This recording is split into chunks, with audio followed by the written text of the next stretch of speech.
back now. All right, Hare Krishna. We had some technical difficulties. We're just adjusting those. If you're just joining us, once again, the password that I sent to the students in the class has been changed. The password Radhe under the live chat room link is the one that should be used if you want to enter into the live chat room with us. Before we begin, we're going to invoke auspiciousness by saying a prayer to our spiritual master. Om Jnana-Timirandasya Jnana Shalakaya Chakshu Unmilitanjena Tasmai Sri Gurave Namaha. Nama Om Vishnu Padaya Krishna Pristaya Bhutale Srimate Bhaktivedanta Swaminiti Namane Namaste Saraswati Deve Gauravani Pacharine Nirvishesha Sunyavadi Paschatya Deshatarine. I was born in the darkest ignorance, and my spiritual master opened my eyes with a torch of knowledge. I offer my respectful obeisances unto him. We're all born in the darkness of ignorance. This material world means ignorance. It's a place of darkness. So the question can be raised.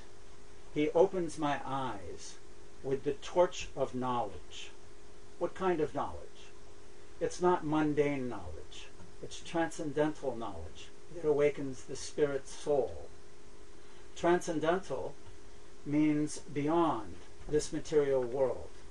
It's not knowledge that's contained within anything we see or experience in this manifestation.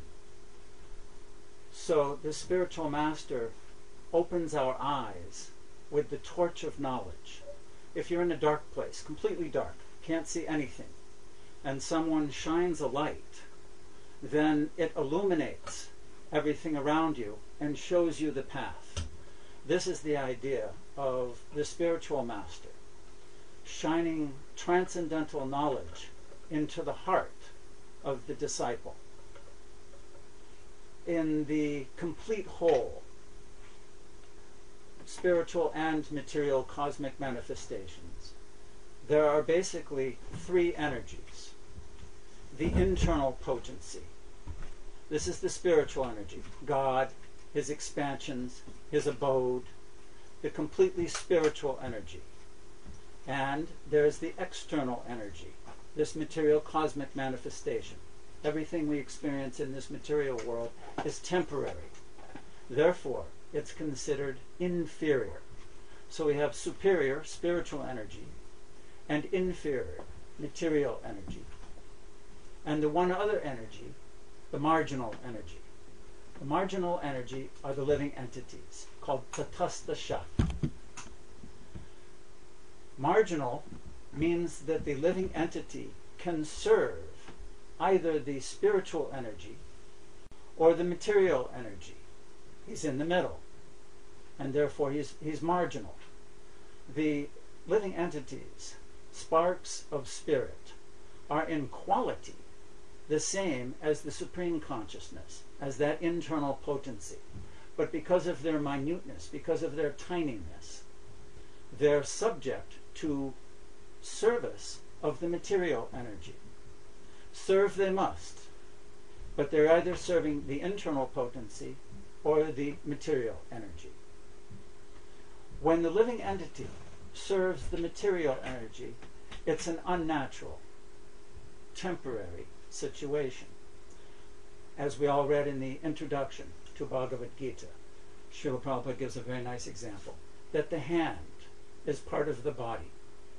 And by nature, if the hand serves the stomach, the hand receives nourishment and will be happy. But if the hand tries to enjoy separately from the body and enjoy his own separateness from the body, there won't be harmony, and he won't get any nourishment, and neither will the rest of the body. So by nature, the living entities, all living entities, are servants of that supreme person. We are parts and parcels of the supreme person. But we are in a unharmonious, temporary situation because we've chosen to serve the inferior energy. In order to correct this situation, the Supreme Lord himself comes from the spiritual sky of internal potency, manifests himself in this material world, along with his abode and his other associates from the spiritual sky. And this is the essence of Bhagavad-Gita. All the Vedas. Veda is another word which means knowledge. We're talking about transcendental knowledge. Once again, transcendental knowledge, the Vedas, have a pattern of 3 steps. All the Vedas are written in such a way and presented in such a way that they go through the pattern of Sambandha, Abhideha, and Prayojana. Sambandha Gyan, Sambandha knowledge, means that the living entity has to understand its relationship with the Supreme Person. Just like when we first meet someone, many of our students in our class are just meeting one another, learning about one another by conversing in our forums. From all around the world, people who've never met each other are starting to understand as they reveal their minds about certain concepts. We develop relationships. Relationships don't all of a sudden happen. They take time. By performing activities together, this is called abhideha, the relationship matures, and as it matures, it grows more affectionate. By nature, by its very constitutional engineering, the living entity, all living entities, are attracted to the Supreme Person. This is what the name Krishna means. Krishna means the all-attractive one. Krishna is all-attractive to everyone. So he comes to this world and enacts his pastimes to attract the living entities to serve him in their natural propensity, rather than in their temporary bodily identification of serving the temporary material nature. As we progress in acts of devotion, abhideha, then our natural spiritual consciousness awakens to a loving relationship with the Lord, and this is called prayojana. So, Abhay, can you put up that image of the spiritual world and the material world?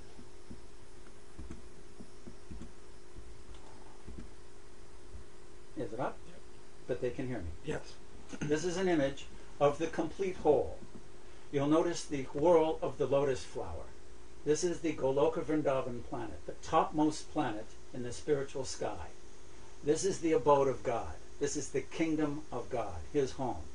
He's a person with family and friends and associates, and he's the cowherd boy playing the flute Krishna, along with Radharani and all her associates and their friends.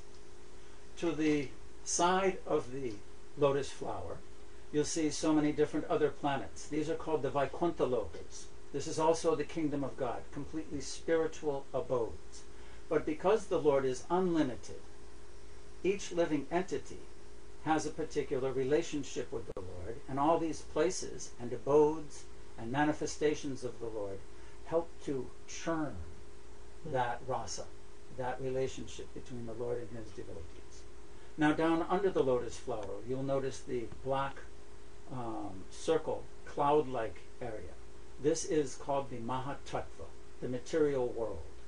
Millions and millions of universes floating in the sky. Just like at night we go out and we see so many planets are floating in the sky in our universe.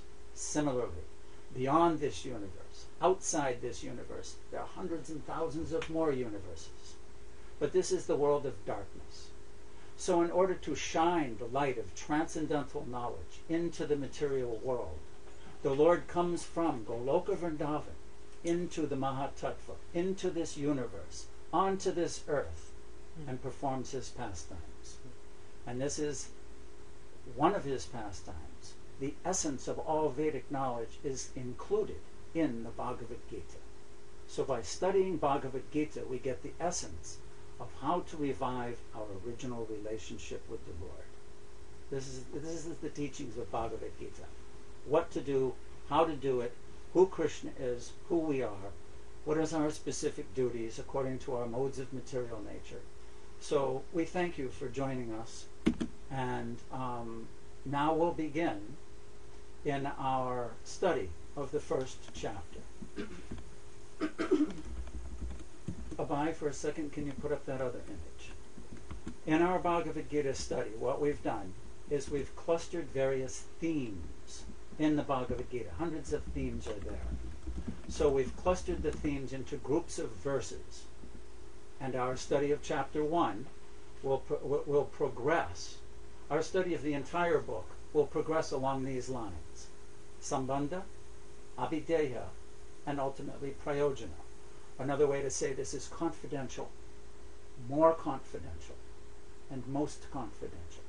You can't enter into a most confidential relationship unless you've gone through different steps in establishing that relationship.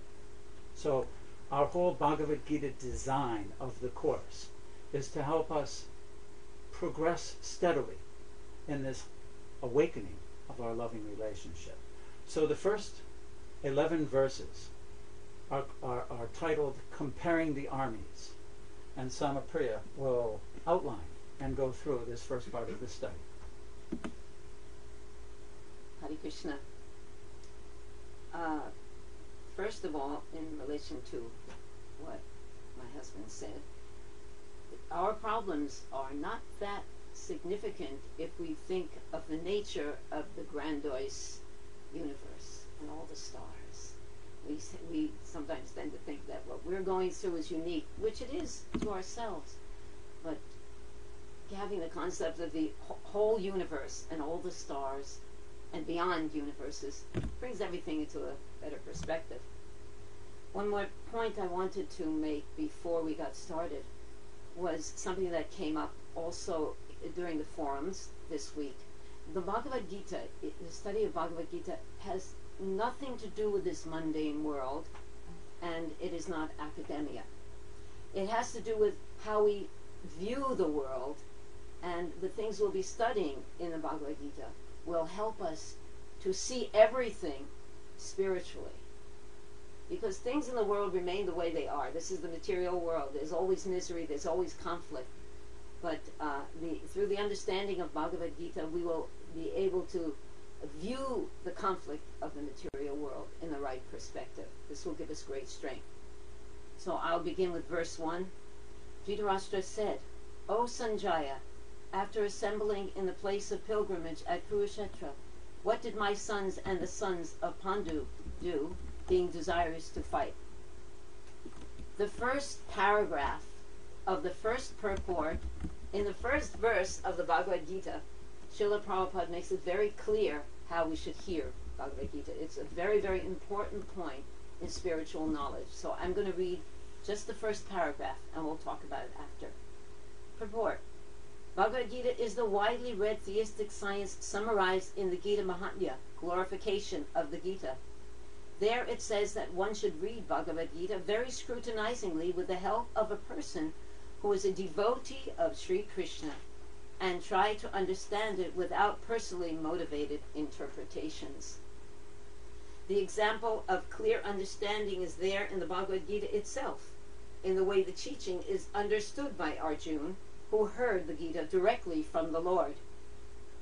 If someone is fortunate enough to understand Bhagavad Gita in that line of the cyclic succession without motivated interpretation, then he surpasses all studies of Vedic wisdom and all scriptures of the world. This very important point is that we must hear the Bhagavad Gita from a devotee of Krishna, a bona fide spiritual master, without concocting any mental mirages. Krishna spoke to Arjuna because he was a devotee, and he heard submissively. Once we find the qualified spiritual master, our duty, in order to understand the Bhagavad Gita, is to hear submissively. So disciplic succession and approaching the bona fide spiritual master is very important, because how will we surrender to someone? We will see throughout this whole first chapter that Krishna will bring Arjuna to the point of where he is ripe to hear from him. Arjuna will actually approach Krishna to ask him what to do. As we see in our own lives, sometimes Krishna puts us to the point of where we fall to our knees and surrender. Only in that position can we hear from the Lord. So Srila Prabhupada is a pure devotee in the line of authorized disciplic succession, and he is the proper person who we can hear from. And this whole course is based on his purports.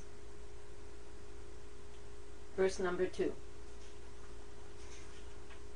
Sanjaya said, "O king, after looking over the army gathered by the sons of Pandu, King Duryodhana went to his teacher and began to speak the following words."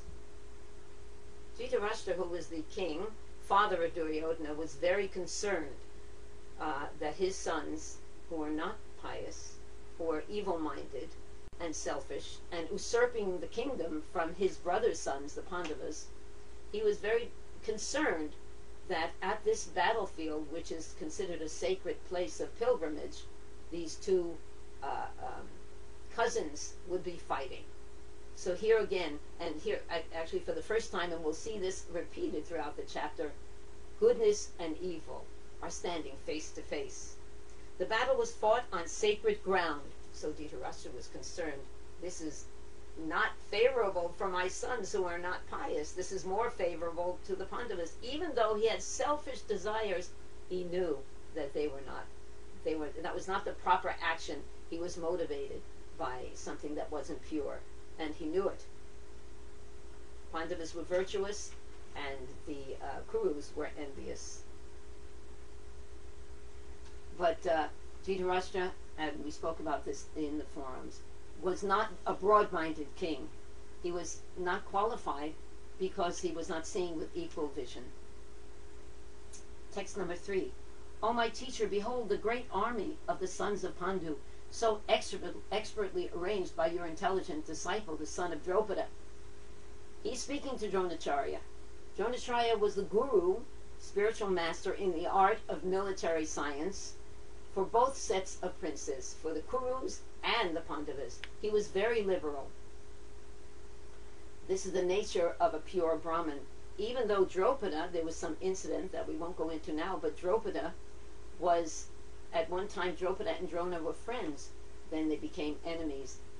Even though they were enemies, when Drupada approached Drona and asked him to please train his son as a pure Brahmin who was non-envious, he said, "Certainly, I will train him." So now he is facing his student, and Duryodhana, being evil and envious, is thinking that Dronacharya will not become firm in his fighting because he's facing his student.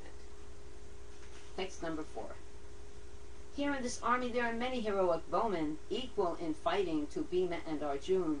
There are also great fighters like Yudhidhana, Virat, and Drupada."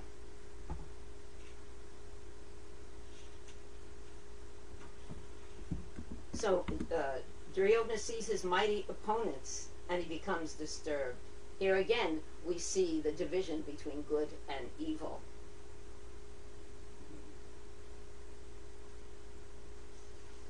Text number 5. "There are also great, heroic, powerful fighters like Drishtaketu, Chekitana, Kasiraj, Purajit, Kuntiboja, and Saibya. There are the mighty Utamanu and the very powerful Uttamoja, the son of Subhadra, and the sons of Draupadi. All these warriors are great chariot fighters." Next, we'll go to text number 7. This was just a description of the people on the opposite side. Duryodhana is becoming a little concerned because he sees their mighty strength. Text 7. "O best of the Brahmanas, for your information, let me tell you about the captains who are especially qualified to lead my military force." Text number 8. "There are personalities like yourself, Bhishma, Karna, Kripa, Asvatthama, Vikarna, and the son of Somadatta called Vrishrava, who are always victorious in battle. Text 9. There are many other heroes who are prepared to lay down their lives for my sake. All of them are well equipped with different kinds of weapons and are all experienced in military science. So here we have an omen. We have a clue. Srila Prabhupada points out in the purport that when Duryodhana says, lay down their lives for my sake, is an indication that they will actually have to lay down their lives, and they will not be victorious, but the Pandavas will be victorious. So this is like a play on words. Sometimes we see that in Vedic culture, Vedic scriptures, don't we? That Mother Saraswati is speaking, the goddess of education. He's saying they'll lay down their lives. He's very proud. But in another way, he's informing everyone that actually they're all going to be dead, including you and me and everyone. Text number 10. Our strength is immeasurable, and we are perfectly protected by Grandfather Bhishma, whereas the strength of the Pandavas, carefully protected by Bhima, is limited. So Duryodhana is very proud. Bhishma Dev is the most glorious warrior pretty much of all time, and he is on the side of Duryodhana. This is another intrigue which has brought just that we spoke before how Krishna brings Arjuna to his knees. Krishna is the great orchestrator of these whole events, and events happen so that the power of Bhishma Dev and the power of so many armies would be on one side, and Krishna and his devotees would be on another side. So this is another crystallization of good and evil. So Duryodhana is very proud that he has the strength of Bhishma Dev. Though all the big personalities, Bhishma, Dronacharya would die on the Duryodhana side because they were not on the side of truth, and they supported unqualified leaders like Duryodhana. So even though the greatest personalities were siding with Duryodhana, they would not become victorious because they were on the wrong side. Text 11. Now all of you must give full support to Grandfather Bhishma, standing at your respective strategic points in the phalanx of the army. Duryodhana was a politician, so he not only wanted to praise Bhishma and Drona, he wanted to give confidence and encouragement to the other soldiers. So he was encouraging them by saying, we cannot fight this war without you, so you please stand strategically so you can protect our great commander. And he was confident, Duryodhana was confident that during the great dice game, I don't know how many people are familiar with this goes back to the Mahabharata. There was a situation, if I have time I'll just put in this one last point, of a great devotee, Draupadi, and she is often used as an example of complete surrender. She was being, for many reasons that I won't go into now, brought in front of a great assembly of men in the great court of the Kurus, and she was told by Dushashan, Duryodhana's brother, she was stripped. There was an attempt to strip her naked due to she was lost in a gambling match. These are intrigues of the Mahabharata. And she was holding on to her sari. She was terrified because all the people, Bhishma, Drona, all the great powerful warriors, they would not come to her aid. She was crying mercifully, begging for the mercy, and no one, her 5 great husbands, the Pandavas, couldn't come to her aid. So there was nobody who could help her. Holding on to her sari, finally, she lets go of her sari and calls, Govinda, Govinda, save me. So this is the example of, another example where Krishna brings us to the point of desperation, and so that we approach him with a pure heart to ask him to help us. So since Duryodhana saw that the great fighters did not come to the aid of Draupadi, he was confident that they would not come to the aid of the Pandavas now. Done. Thank you. Abai, can you give that text image again? So we see that those first 11 verses compare the armies. Let us go back to the beginning a little bit of my introduction. And of course we can't, in a nutshell, we can try to give an overview. There are so many different events which have taken place for generations leading up to the event of the Battle of Kurukshetra. When the Lord came, it's just like if someone's going to write an in-depth novel. So many characters, so many events in different places at different times take place in the development of the plot.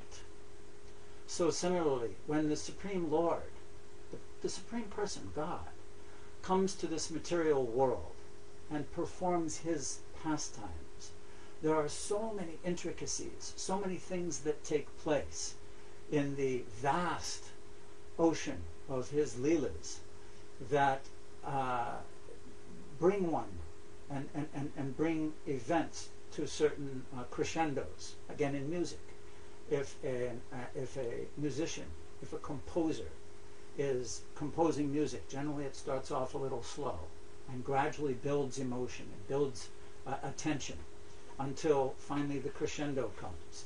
So Krishna, in this circumstance on the battlefield of Kurukshetra, is like a composer and a conductor with all the different instruments that are being played, coming to a crescendo. And I want to go back a little bit into the history of why this is so. Thousands of years ago, the personality of Earth, the presiding deity of Earth, planet, Mother Earth, took the form of a cow called Bhumi. And actually the situation on Earth was so disturbing that she went to the creator of the universe, the topmost demigod named Brahma, and complained that so many disturbances are going on my planet. I'm not able to control the situation. I need some assistance from the universal administrators. At that time, even Brahma was perplexed, and other demigods. So in a group, they went to the island of Swetadweep. According to Vedic literatures, very contrary to material scientists today, Vedic literatures describe that there is life on every single planet. There are higher planets and there are lower planets and there are middle planets. Earth is a middle planet. It's in the middle planetary systems. In the topmost regions of this universe, beyond any distance that can be traveled by any Apollo spaceship, far beyond that, there's an island called Swetadweep where the Supreme Lord, in our previous image, it's called Bhagavada-Gita Vishnu, the Lord of the universe, resides there. All the demigods went, and they were praying on the banks of the ocean of milk to Lord Bhagavada-Gita Vishnu that this is a situation, a problem. And I want to read a little bit about how the transmission of information came about and the seed of the Lord's pastimes was planted for this particular incarnation. After all the demigods offered the Purusha Shukta prayer to the Supreme Personality of Godhead, they apparently heard no response. Then Lord Brahma personally sat in meditation, and there was a message transmission from Lord Vishnu to Brahma. Brahma then broadcast the message to the demigods. That is the system of receiving Vedic knowledge, as Samapriya was just describing. The Vedic knowledge is received first from Brahma, first by Brahma, from the Supreme Personality of Godhead through the medium of the heart. As stated in the beginning of Srimad Bhagavatam, Teni Brahma Hrida, the transcendental knowledge of the Vedas was transmitted to Lord Brahma through the heart. Here also, in the same way, only Brahma could understand the message transmitted by Lord Vishnu, and he broadcast it to the demigods for their immediate action. The message was, the Supreme Personality of Godhead will appear on the earth very soon along with his supreme powerful potencies. And as long as he remains on the earth planet to execute his mission of annihilating the demons and establishing the devotees, the demigods should also remain there to assist him. They should all immediately take birth in the family of the Yadu dynasty, wherein the Lord will also appear in due course of time. So generations of demigods have taken birth as men. Now we have the Kuru dynasty, the side of Duryodhana, and all these military commanders and leaders who are causing so many problems on earth on one side. And on the other side we have the Pandavas with Krishna and other pious people, and even some of the demigods manifested in human form on the Pandavas' side. And this is where we'll pick up that part 2. Can you put that up for a second? Thank you.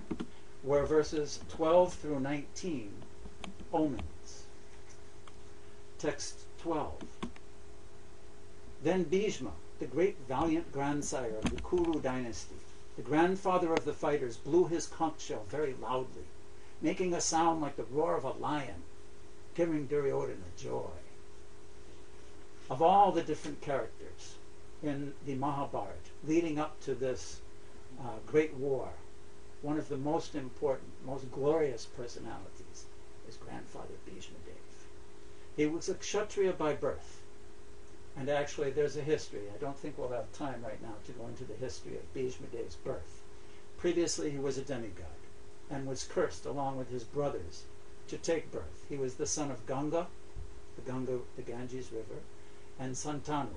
He was the eldest Kuru, but he had taken a vow not to have children. So although he was a Kuru, the eldest in the family and rightful heir to the kingdom, because he vowed not to have children, other people, Dhritarashtra, Pandu, and Vidura, specifically here, Dhritarashtra was king. But he was grandfather of both the Kurus and the Pandavas. He was a Kshatriya, which means he had a warrior nature, but he also had taken a vow of celibacy, not to have children, so he was an ascetic. He was controlled. Generally, Kshatriyas are more passionate, but he was also extremely controlled. So his personality as a human being is unparalleled. There's no one in the world like Bhishma. And as Samapriya was describing, even Bhishma couldn't help Draupadi. That Leela showed how only God, only Krishna, is our ultimate shelter. This also, this part of the composition of Krishna's pastimes, of Bhishma Dev, such a great personality, the most powerful warrior, couldn't be killed unless he agreed to die, is on the wrong side. So he will be defeated. But here he's blowing his conch shell, giving Duryodhana joy, because Duryodhana thinks this man cannot be defeated. After that, the conch shells, drums, bugles, trumpets, and horns were all suddenly sounded, and the combined sound was tumultuous. On the other side, both Lord Krishna and Arjuna, stationed on a great chariot drawn by white horses, sounded their transcendental conch shells. Lord Krishna blew his conch shell, called Panchajanya. Arjuna blew his, the Devadatta, and Bhima, the voracious eater and performer of Herculean tasks, blew his terrific conch shell, the Pondraka. King Yudhisthira, the son of Kunti, blew his conch shell, the Anantavijay, and Nakula and Sahadev blew the Sugosha and Mani-Pushpaka. The great archer, the king of Kashi, the great fighter Shikandi, Drushtadumna, Virata, the unconquerable Satyaki, Draupadi, the sons of Draupadi, and others, O king, such as the mighty armed son of Subhadra, all blew their respective conch shells. So just as the symphony grows to the crescendo, we're at the beginning of a battle. Some time ago, I saw a collage of various films that have been made, like Braveheart, King Arthur. It was a collage of various battles and battle scenes. And before every battle, they were showing the men in the army either holding up their arrows or their spears or their swords and their shields, getting ready for fight in that mode of chivalry, and dying for a cause is inherent in their hearts. So here we have the same thing.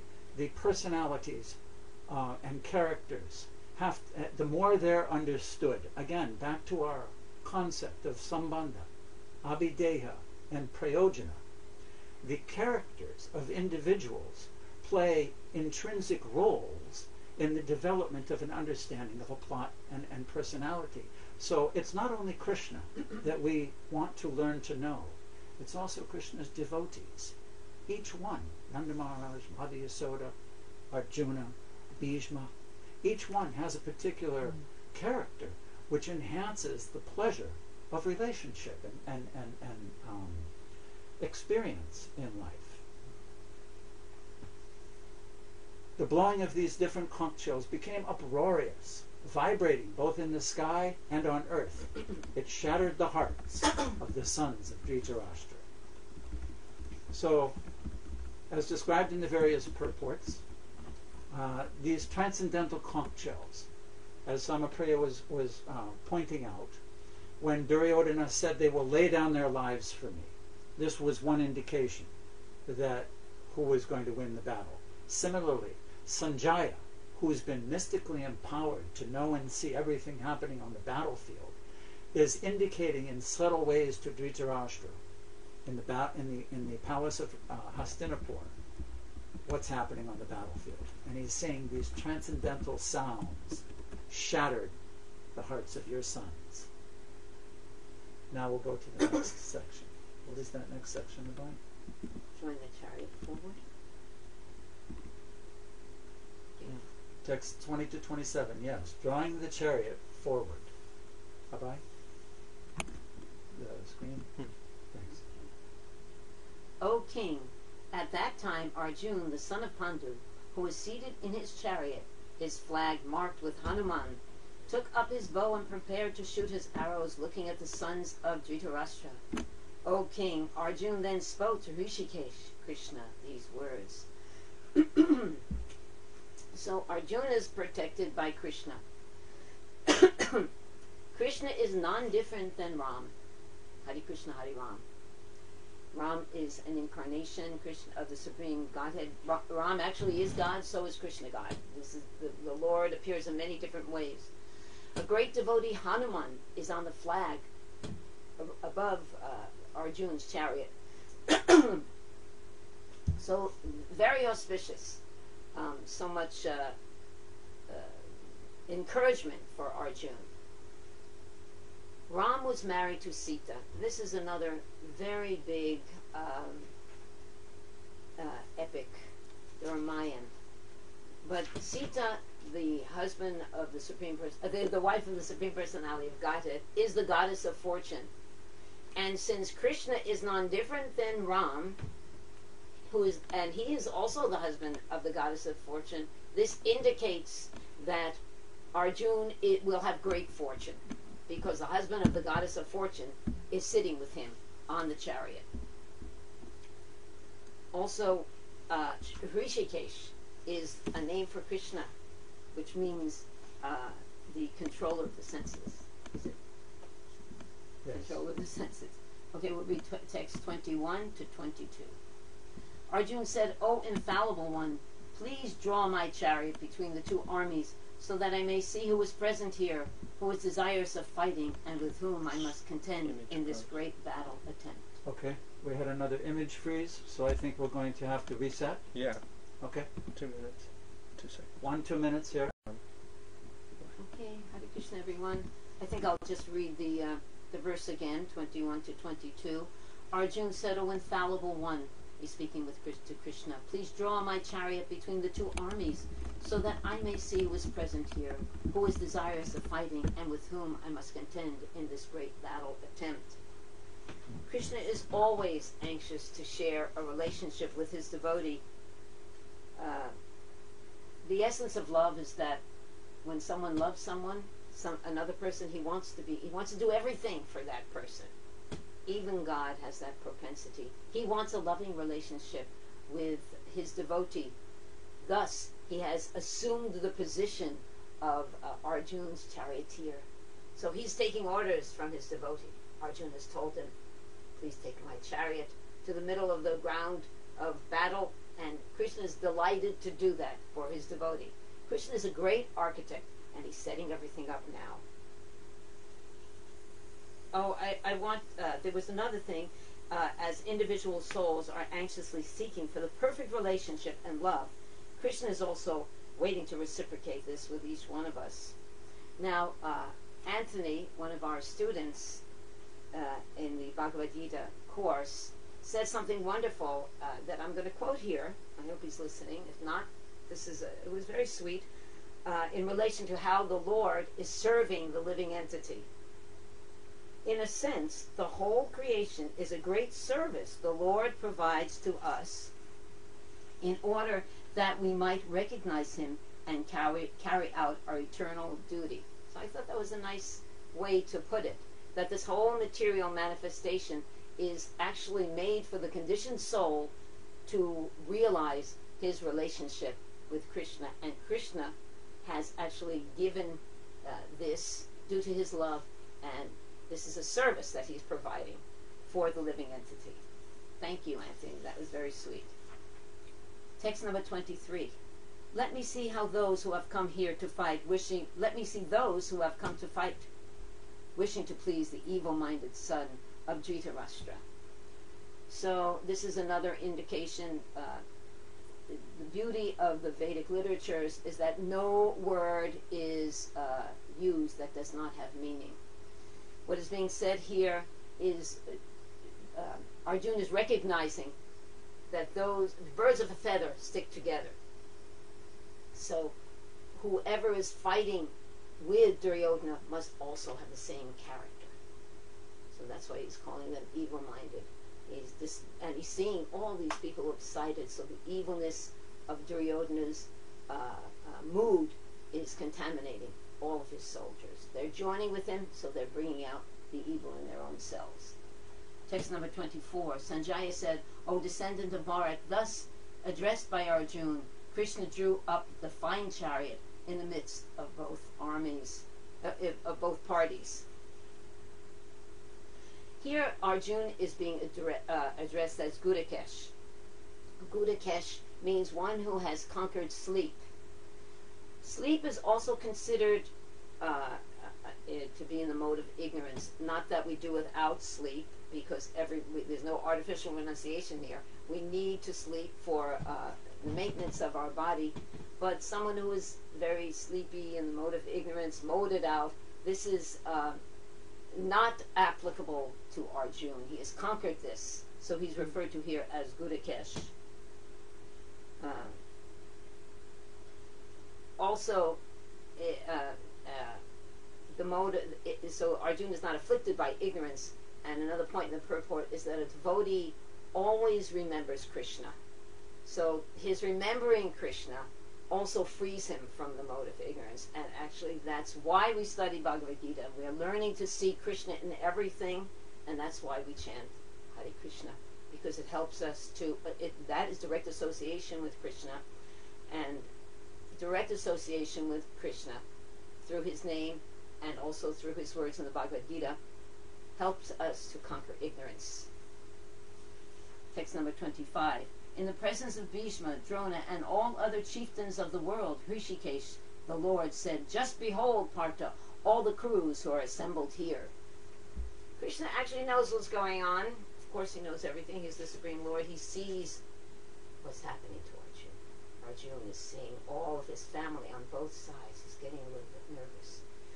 And Krishna is just bringing him along to the point of full surrender so that he can hear the Bhagavad Gita. He's referred to, Arjuna is referred to as Partha. This indicates also that he has a very close relationship with Krishna.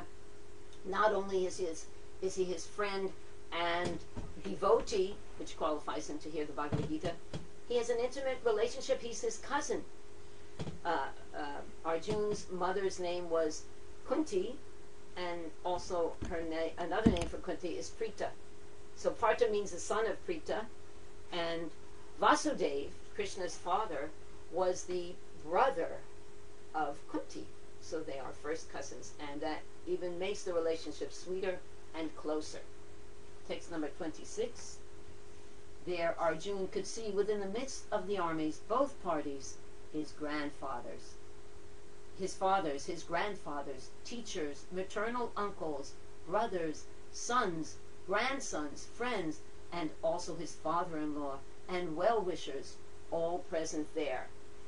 Now Arjuna is becoming traumatized. He's a pure devotee, but he is being faced with something that is indescribable. He sees on both sides his relatives, and they are not only his relatives, they are angry with each other. They want to fight with each other. Can you imagine the situation that he's in? He loves everyone on both sides. He's becoming very concerned that this maybe was not the right choice to pursue this battle. So, and Krishna, the Supreme Godhead, he is predicting the behavior of Arjuna. So he's kind of chiding him on. Now, text number 27. When the son of Kunti, Arjuna, saw all these different grades of friends and relatives, he became overwhelmed with compassion and spoke. Now, a Kshatriya, warrior, on the battlefield facing his enemies, compassion is not going to motivate him to fight. He has to get some fire under him so that he's anxious, as we heard just before battle. There's you have to get jacked up. This is a mood, actually, in devotional service, which Bhishma Dev symbolized, this mood of chivalry. So Arjuna is kind of weaning away from that, and Krishna has to pull him back because this is his duty. Oh, I think that's it. So now we'll hear what happens. That image again? If any of you have any questions, specifically on Chapter 1, you can enter them into the chat room, and we'll try to get to them soon. Our next section is 28 to 35. Arjuna becomes emotional.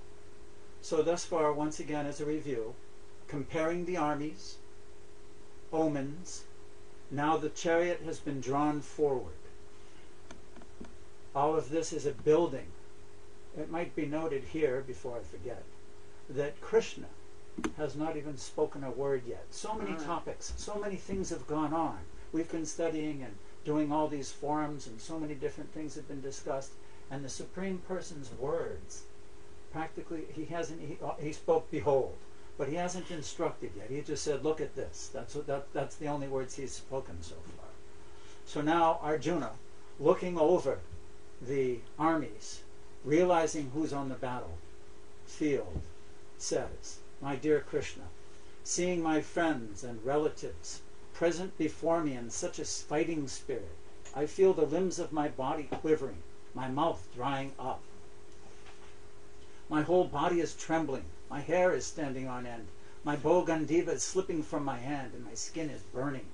I am now unable to stand here any longer. I'm forgetting myself. My mind is reeling. I see only causes of misfortune, O Krishna, killer of the Keshi demon. This expression of emotion often comes without forewarning.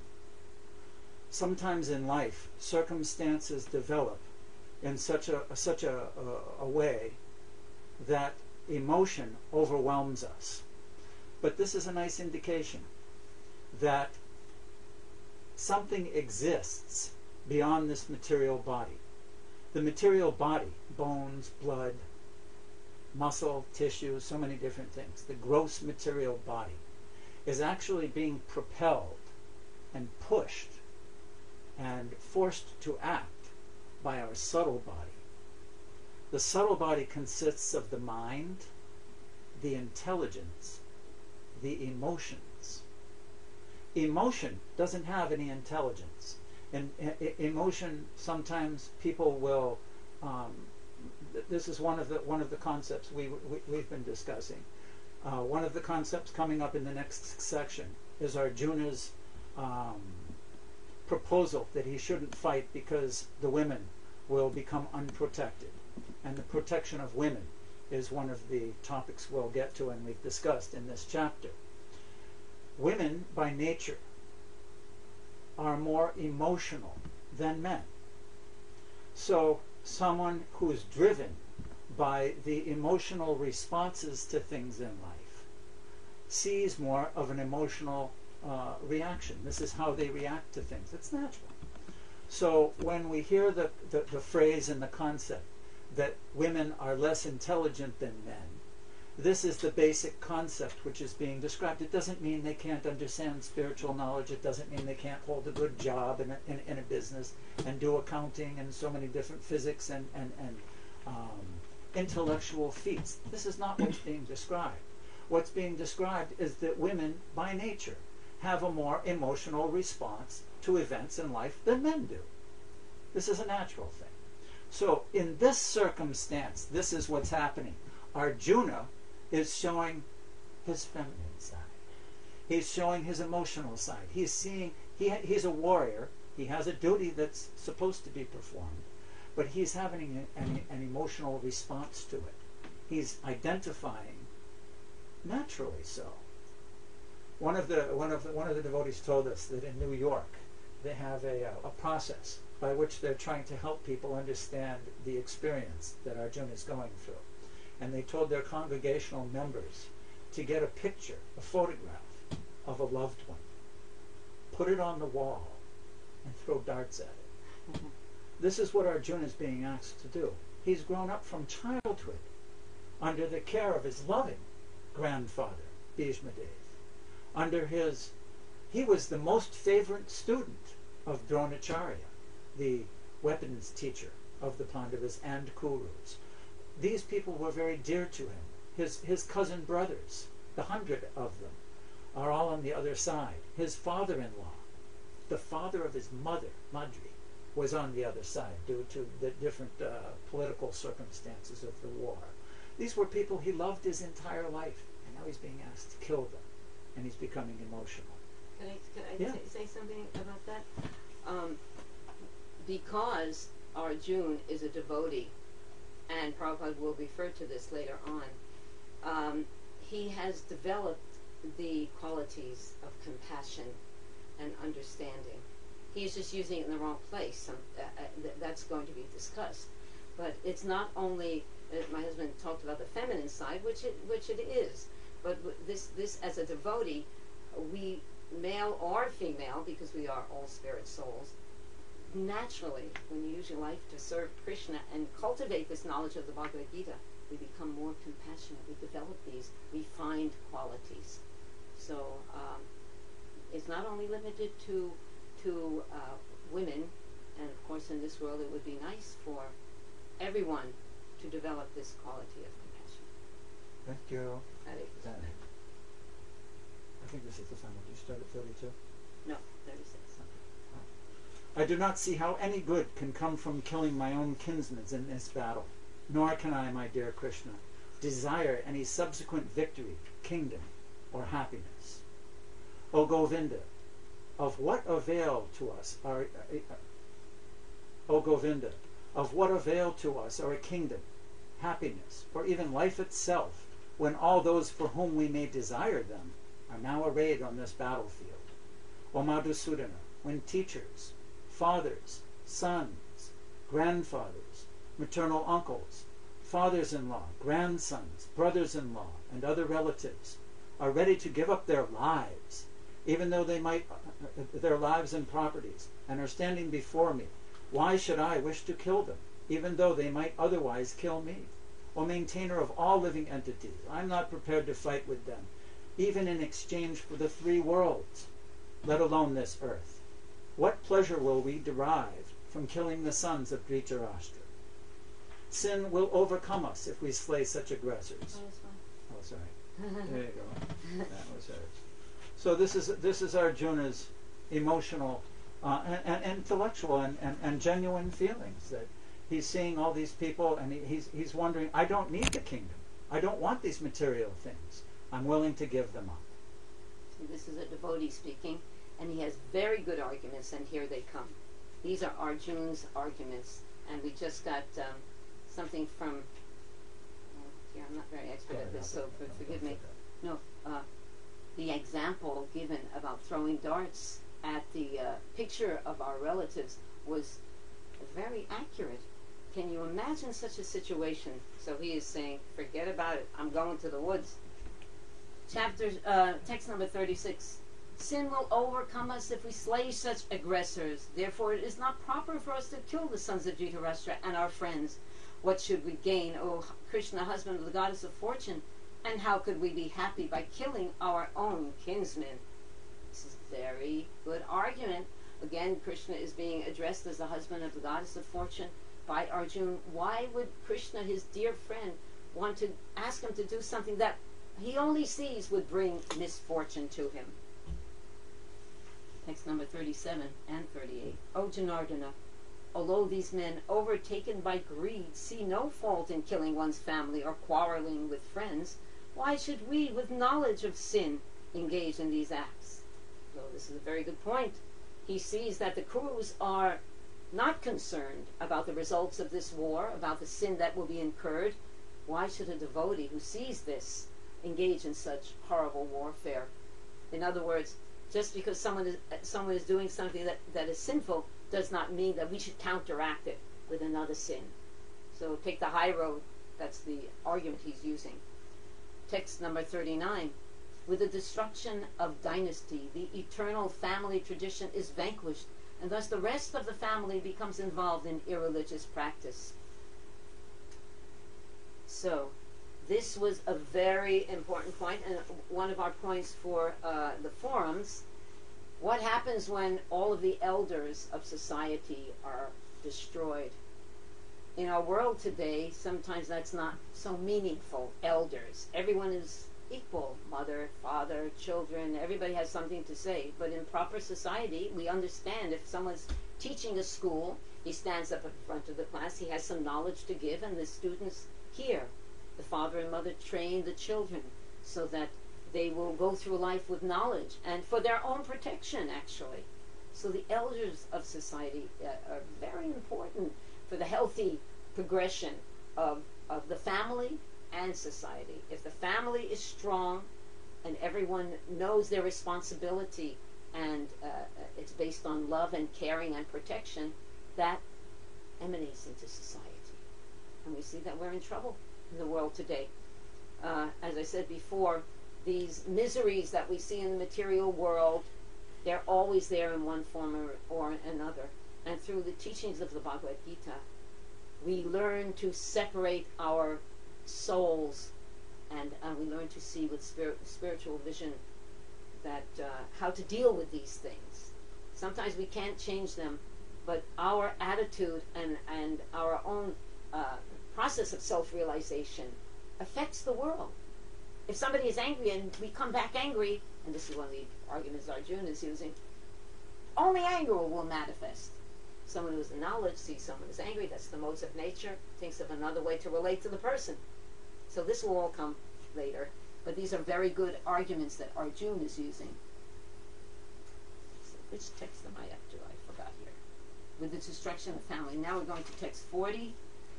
When irreligion is prominent in the family, O Krishna, the women of the family become corrupt, and the degradation, and from the degradation of women, O descendant of Vrishni, comes unwanted progeny. This is a big problem that is foresaw by Arjuna, and we see it in the world today. And again, these problems are significant of a society that is unhealthy. So, and through this knowledge of the Bhagavad Gita, when we learn to see the soul, hopefully we can, in our own behavior, understand what real equality means. Not that we're all equal, because we're all different, but that we are all children of God, and that we have something to do in this world, and we all have something else to do. I don't have the same thing to do as my husband, or as I am doing different things. I could never do what he's doing with all these technical things. I'm doing what I'm doing. So I often say, if everyone's equal, and if I'm trying to be like you, who's going to be me? I want to be me. Why should you be me? Even if I'm me and I'm not good at it, at least I'm being honest. So, protection of women, protection of society. Text number 41. When there is increase of unwanted population, a hellish situation is created for both the family and for those who destroy the family tradition. In such a corrupt in such corrupt families, there is no offering of oblations of food and water to the ancestors. So that's a whole other science of realizing that the soul is eternal, and offering oblations to the ancestors was a part of Vedic culture, and also in the cultures and religions of other people all over the world. When we understand the eternal nature of the soul, your relationship at the time of death, you have some responsibilities to help that soul progress in his evolution back to Godhead. So there are responsibilities, and without a strong family unit, a strong society, people don't know about these things. Nobody knows about this right now. Few people understand that there's a process, not only a funeral, but there's a process and there's a reason why things like this are done in society and in the family. So both men and women can achieve the highest goal of life by using his or her life to serve God. All of this knowledge is going to be given to us in the Bhagavad-Gita. Next verse number 41. When there is increase of unwanted population, a hellish situation is created for both the family and those who destroy the family. We already did that one. 42. Oops, I'm getting the hook here. Due to the evil deeds of the destroyers of family tradition, all kinds of community projects and family welfare activities are devastated. O Krishna, maintainer of the people, I have heard by disciplic succession that those who destroy the family traditions dwell always in hell. Alas, how strange it is that we are preparing to commit greatly sinful acts, driven by the desire to enjoy royal happiness. So why should we do something here on this earth to satisfy our temporary senses? Arjuna is presenting the perfect arguments, and now he says, I would consider it better for the sons of Dhritarashtra to kill me unarmed and unresisting rather than fight with them. The last verse, Sanjaya says, Arjuna, having thus spoken on the battlefield, cast his bow aside and his arrows, and sat down on the chariot, his mind overwhelmed with grief. Krishna did it. He brought Arjuna to the point of where he has no other shelter.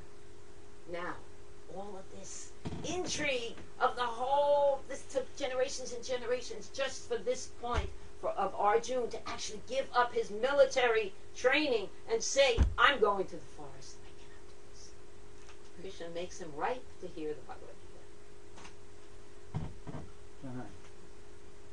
So we should take some questions. One of the questions that was asked previously was about the Mahatattva. If we can try to keep our questions and comments and chats directly on the topics discussed, then we won't diverse into too many other questions and topics which are innumerable.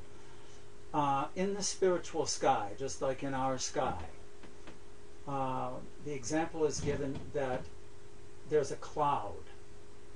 This cloud consists of another type of energy. The entire manifestation, which is unlimited and always expanding, the kingdom of God, is spiritual. There's an essential difference between spirit and matter. Spirit is eternal, ever fresh, and full of cognizance. It's always increasing. It's always cognizant. It's ever fresh. It's always new. Matter, inferior energy, is always degrading. It's always decomposing. It's always dying, dwindling, and changing its manifestation. So the Mahatattva is like a cloud in the spiritual sky.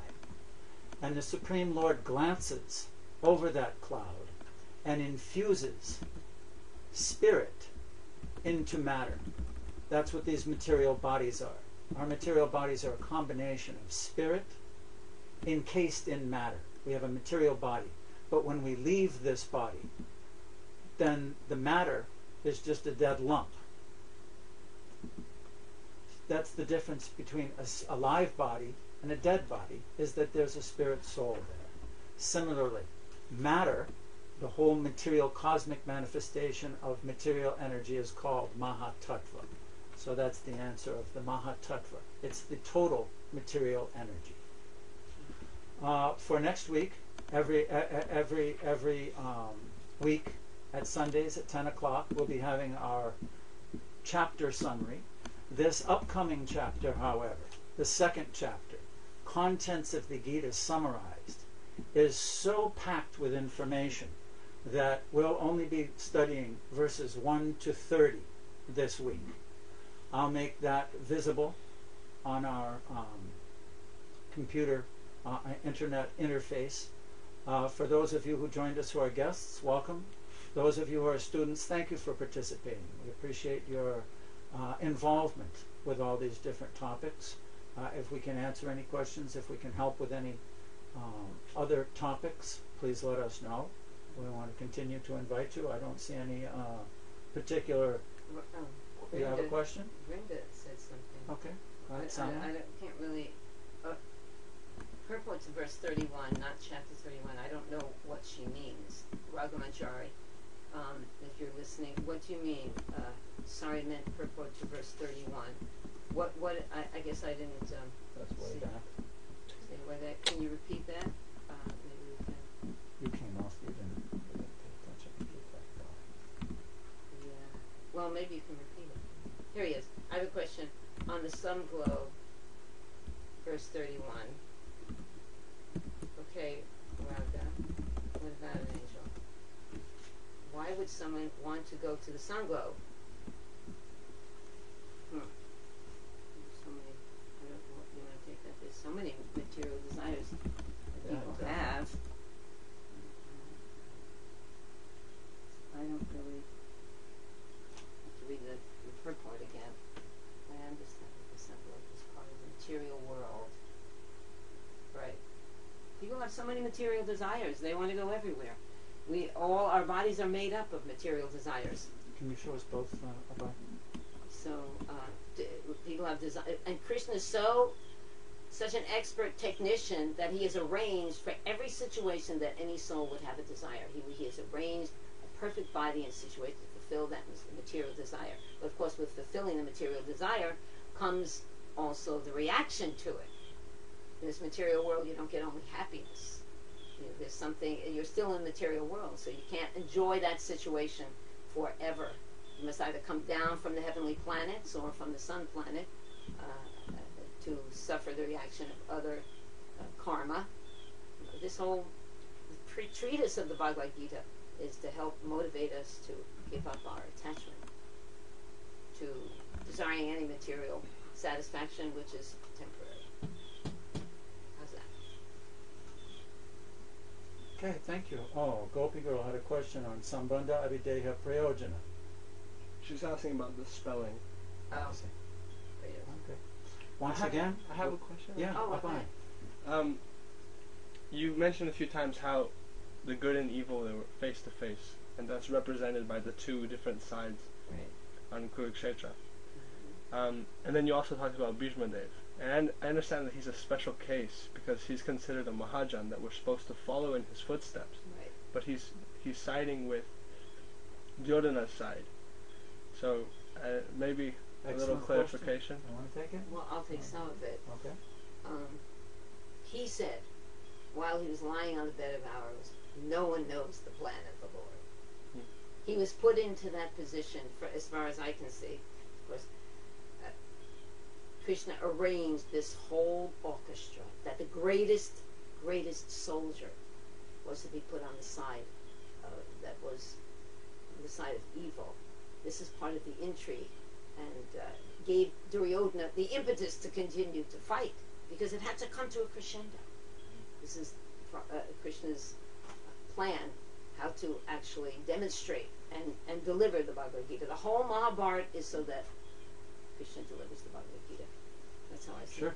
Different characters bring about certain results. Another side of that, another point of view, is that no matter how righteous one is, no matter how good one tries to be, in this world, there may come circumstances which force us into situations where we practically can't do the right thing all the time.